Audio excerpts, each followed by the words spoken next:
السلام علیکم جنید صاحب. وعلیکم السلام. اللہ آپ کو عزت سلامتی دے. Thank you sir. بولیں. السلام علیکم سر. سر میں جنید بات کر رہا ہوں واکنڈ پاکستان سے. جی آ، سر. آپ کو میں کچھ مہینوں سے سن رہا ہوں. ماشاءاللہ آپ تحقیق بہت اچھی کرتے ہیں. میں خود بھی اسی لیے یقین رکھتا ہوں کہ اس دین کو تحقیق کے ساتھ ہی سمجھنا اور اس پہ عمل کرنا چاہیے. جی میں آپ کی ویڈیوز دیکھتا رہتا ہوں تو میں اس کانٹیکس کو جانتا ہوں جس کانٹیکس میں آپ ایکسپلین کرتے ہیں. تو میرا جو پہلا سوال ہے وہ یہ ہے کہ میں ماتم کے حوالے سے پوچھنا چاہ رہا ہوں. تو پہلا سوال یہ ہے کہ میں کچھ عظیم شخصیتوں کے نام لیتا ہوں. حضرت ابو طالب اور حضرت ختیجہ. ان کی جب وفات ہوئی تھی تو ان کی وفات کے سال کو غم کا سال قرار دیا گیا تھا نبی صلی اللہ علیہ وسلم کی طرف سے. جی. پھر جنگ احد میں غزوہ احد میں حضرت امیر حمزہ کی شہادت ہوئی تھی جن کے جستفاقی کی بے حرمتی بھی کی گئی تھی. جی. میرا یہ سوال ہے کہ یہ حضرت امیر حمزہ یہ جو شہید ہوئے تھے جنگ احد میں، یہ اہل بیت میں سے ہیں، ان کے چچا ہیں، نبی صلی اللہ علیہ وسلم کے چچا ہیں. تو جی. کیا ان کی شہادت کے اوپر نبی صلی اللہ علیہ وسلم نے کیا خود ماتم کیا یا کسی نے ماتم کیا اور انہوں نے اس کو ویلیڈیٹ کیا یا اس کو ایکسیپٹ کیا؟ جی. پہلے تو بہتر یہ ہوگا کہ اس کی دلیل ہو کہ انہوں نے خود ماتم کیا، اگر نہیں تو کسی اور نے کیا اور نبی صلی اللہ علیہ وسلم نے اس کو کی اجازت دی. یہ میرا پہلا جی. سوال ہے، اس کا آپ ذرا جواب دیجیے. جی سر. آپ کی خدمت میں بھی عرض کرتا ہوں. حضرت دیکھیں، یہ امام حسین علیہ السلام کے جو مصائب ہیں وہ حضرت ابو طالب علیہ السلام کے وفات سے اس کا قیاس نہیں ہے. ابو طالب علیہ السلام باعزت زندگی بسر کی. انہوں نے قریش کے سردار تھے، مکے کے وہ سردار تھے، سب سے بڑے مؤثر انسان تھے مکے میں. ان کی نیچرل ڈیتھ ہوئی ہے. ان کو کسی نے بھوکے قتل نہیں کیا، پیاسے قتل نہیں کیا، ان کو کسی نے ذبح نہیں کیا. ٹھیک ہے نا. حضرت ابو طالب علیہ السلام، حضرت خدیجہ سلام اللہ علیہ بھی، ان کی ڈیتھ جو ہے نیچرل ڈیتھ ہے، وہ باعث حزن ہے. لیکن جو مصیبت امام حسین علیہ السلام کی جو شہادت ہے وہ ان کی نہیں ہے. حضرت حمزہ علیہ السلام کی جو شہادت ہوئی ہے، میں آپ کو بتا دیتا ہوں کہ اس میں جماعت مخالفین کے ہاں بہت سارے روایات ہیں کہ رسول اللہ صلی اللہ علیہ وسلم جب احد سے واپس آئے تو وہاں پر وہ زور سے روئے اور چیخ کے روئے حضرت حمزہ علیہ السلام کی شہادت پہ. میں آپ کو کتاب دکھا دیتا ہوں، ایک منٹ یہ اگر آپ اجازت دیں. اور پھر دوسروں کو بھی حکم دیا کہ تم حمزہ پہ رویا کرو. ایک منٹ میں وہ ایک کتاب میرے پاس ہے، دوسرا کتاب شیلف سے اٹھانا ہوگا. ایک منٹ آپ مجھے اجازت دیں. یہ کتاب میرے ہاتھ میں، یہ المستدرک علی الصحیحین ہے. میں اس کو فل اسکرین کرتا ہوں تاکہ سب کو نظر آئے، پھر میں آپ کو واپس لکھاتا ہوں. المستدرک علی الصحیحین للحاکم النیسابوری، آپ دیکھ رہے ہیں، یہ میرے ہاتھ میں جلد نمبر 3 ہے. دارالفکر بیروت لبنان میں یہ کتاب چھپی ہے. یہاں میں آپ کو لے کے چلتا ہوں یہاں پر صفحہ نمبر 407 میں. یہ صفحہ نمبر 407 ہے. یہ صفحہ نمبر 407 ہے، کتاب معرفت الصحابہ میں ہے. اچھا، یہاں پر حدیث نمبر اگلے صفحے میں آپ، اس میں کئی احادیث ہیں حضرت حمزہ علیہ السلام کی شہادت پر. یہ جو 4963 ہے. جابر بن عبداللہ کہتے ہیں کہ رسول اللہ صلی اللہ علیہ وسلم نے حضرت حمزہ علیہ السلام کو کھوئے، یعنی شہادت ہو گئی حمزہ علیہ السلام کی یوم احد، جب لوگ بھاگ گئے تھے. اچھا، جب لوگ واپس آئے تھے تو رسول صلی اللہ علیہ وسلم نے دیکھا کہ حمزہ نہیں ہے. لوگ بھاگ گئے تھے نا جنگ سے، جب لوگ واپس آئے تو انہوں نے دیکھا کہ حمزہ یہاں پہ نہیں ہے. حمزہ کہاں ہے؟ لوگوں نے دیکھا، کسی نے کہا کہ میں نے ان کو ایک درخت کے ساتھ دیکھا تھا کہ وہ لڑ رہے تھے بہت بہادری سے اور کہتے تھے کہ میں اللہ کا شعر ہوں اور نبی صلی اللہ علیہ وسلم کا شعر ہوں، اور میں ابو سفیان اور اس کے اصحاب سے، ابو سفیان اور اس کے ساتھی سے میں برات کا اظہار کرتا ہوں. اچھا، فصار نحوہ، نبی صلی اللہ علیہ وسلم اس جگہ پہ گیا جب انہوں نے دیکھا کہ زندوں میں ابو سفیان حمزہ علیہ السلام زندوں میں نہیں ہے. تو اس شخص نے کہا تھا کہ وہ درخت کے ساتھ میں نے دیکھا تھا، وہ بہت بہادری سے لڑ رہے تھے وہاں پہ. تو وہاں پہ چلے گئے. فلما رأى جبهته بكى، جب انہوں نے دور سے دیکھا اپنے چچا کا جبین مبارک دیکھا، دور سے نظر آیا تو پتہ چلا کہ یہ شہید ہیں، تو روئے ہیں. وَلَمَّا رَأَى مَا مُثِّلَ بِهِ شَهِقٌ، اور جب رسول اللہ صلی اللہ علیہ وسلم نے دیکھا ہے کہ ہندا نے جو معاویہ کی ماں ہے اس نے حضرت حمزہ کی ناک کاٹی ہے، کان کاٹے ہیں، ہون کاٹے ہیں، اس کا بالکل مسئلہ کر دیا ہے، تو نبی صلی اللہ علیہ وسلم نے شہقہ مارا ہے، شہق نبی صلی اللہ علیہ وآلہ وسلم نے چیخ ماری ہے، یہ نبی صلی اللہ علیہ وسلم کی سنت ہے، ٹھیک ہے نا، شہقہ بولتے ہیں چیخ مارنے اور زور سے رونے کو۔ اچھا، یہ جلد نمبر 2 ہے مسند احمد کی، مسند احمد ابن حنبل جلد نمبر 2، چاپ دار احیاء تراث العربی۔ یہاں پہ میں آپ کو لے کے چلتا ہوں صفحہ نمبر 119 میں، 129 میں، 129 میں، یہ پیج نمبر 129 ہے، ٹھیک ہے نا۔ اس میں ملاحظہ کریں حدیث نمبر 4964،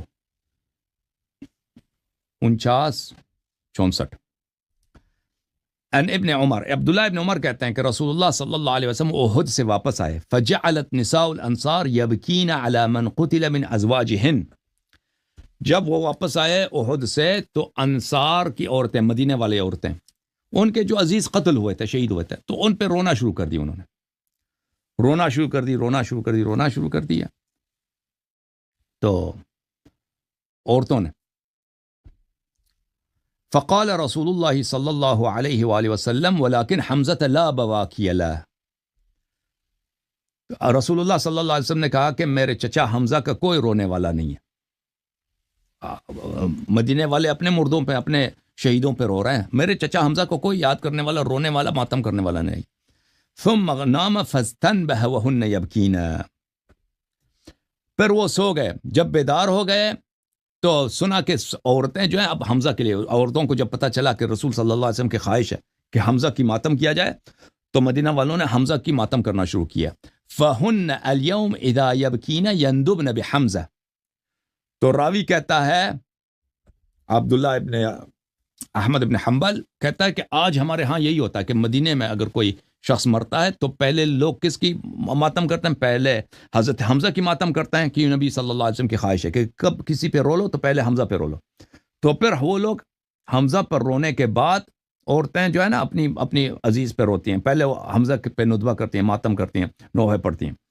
اور ملاحظہ کریں کہ یہ کتاب ہے البدایہ والنہایہ لابن کثیر الدمشقی، چاپ بیت الافکار الدولیہ، جزء اول، یہ البدایہ والنہایہ۔ میں آپ کو اس کتاب میں لے کے چلتا ہوں صفحہ نمبر 541 میں، 541، ملاحظہ کریں یہاں پر یہ 541 ہے، یہاں پر یہی حدیث جو میں نے آپ کو مسند احمد سے دکھائی ہے نا، احمد حنبل والی حدیث وہ نقل کرتا ہے، فَهُنَّ الْيَوْمِ إِذَا يَبْكِينَ يَنْدُبْنَ حَمْزَةَ وَهَذَا عَلَى شَرْطِ مسلم، کہ فرماتے ہیں یہ حدیث جو رسول صلی اللہ علیہ وسلم نے مدینہ والوں سے گلایا کیا کہ تم میرے چچا حمزہ پہ کیوں نہیں روتے، تو یہ صحیح ہے بشرط مسلم، اور مدینہ والوں نے رونا شروع کیا تھا، ندوہ اور ماتم کیا تھا حمزہ پر، اور آج تک حمزہ پہ ماتم ہوتا ہے، تو یہ وہاں پر ہے کتاب بشرط مسلم صحیح ہے۔ اور یہ مستدرک حاکم میں بھی ہے، مستدرک حاکم میں آپ کو دکھاؤں حمزہ کی جو ہے،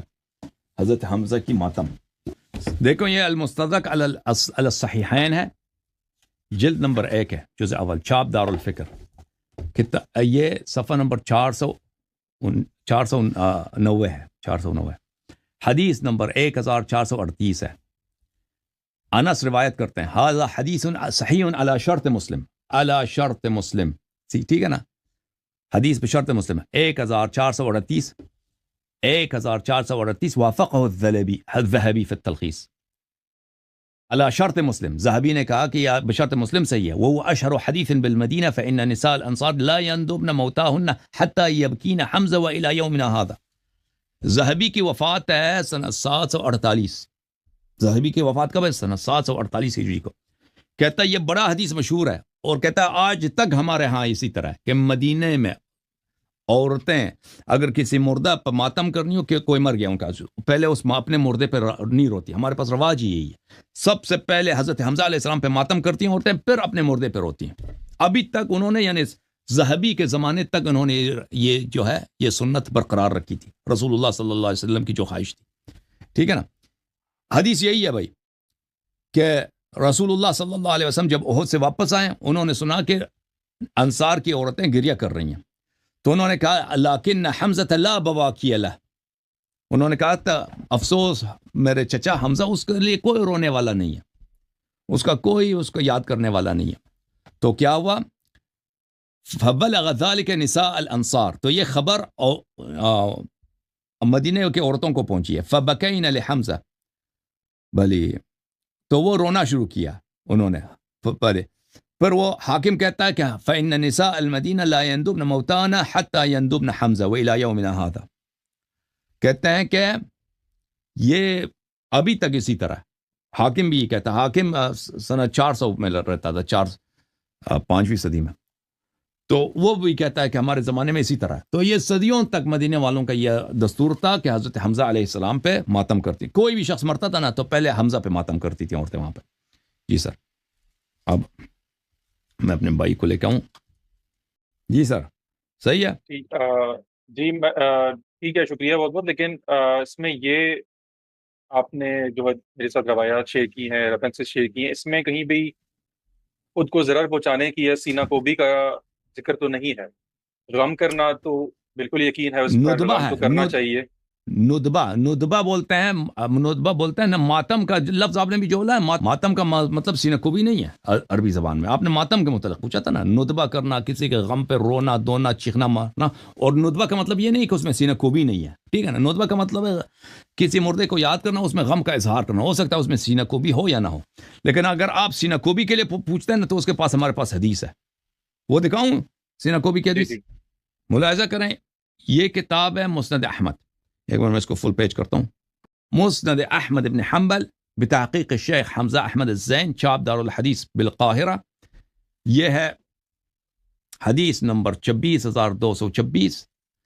عائشہ کہتی ہیں، یہ پہلی بات یہ ہے کہ حدیث صحیح ہے، ٹھیک ہے نا۔ اب 26,226 اسناد صحیح۔ اچھا، عائشہ کہتے ہیں رسول اللہ صلی اللہ علیہ وسلم کی وفات ہو گئی ہے، میں نے ان کا سر جو ہے، سر مبارک کس پہ رکھا ہے؟ تکیے پہ رکھا ہے، یعنی جسد شریف کا جو سر ہے تکیے پہ رکھا ہے۔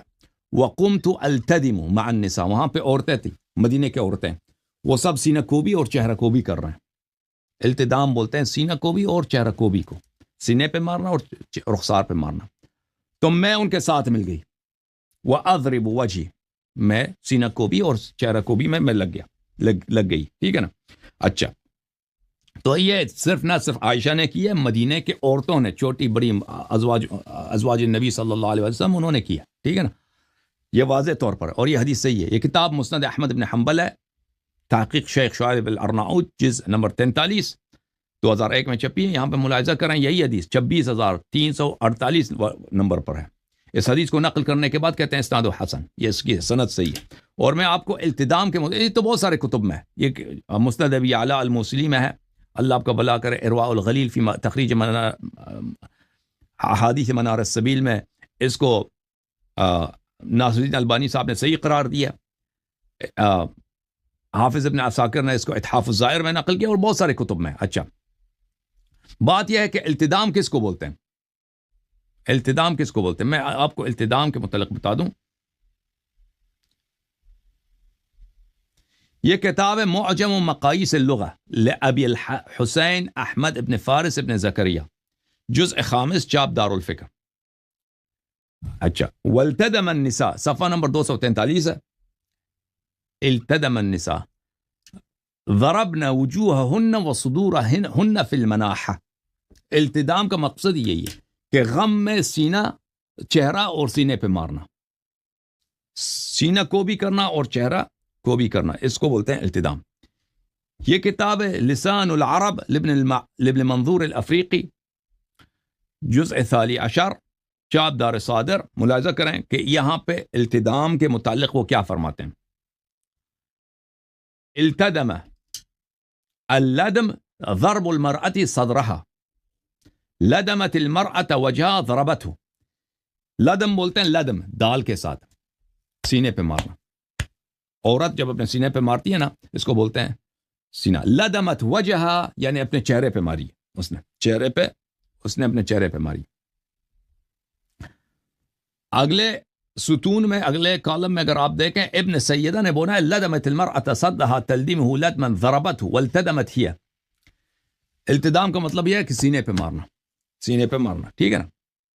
اچھا فرمایا اللدم واللطم والضرب بشیء ثقیل یسمع وقعه. لدم اور لطم اور لطم بولتے ہیں کہ اس طرح مارنا کہ اس کی آواز آ جائے. آپ مارے نا کسی چیز سے، باری چیز سے، جو اس کی آواز نکل آئے تو اس کو بولتے ہیں لدم اور لطم. اچھا والتدم النساء اذا ضربن وجوههن في المآتم.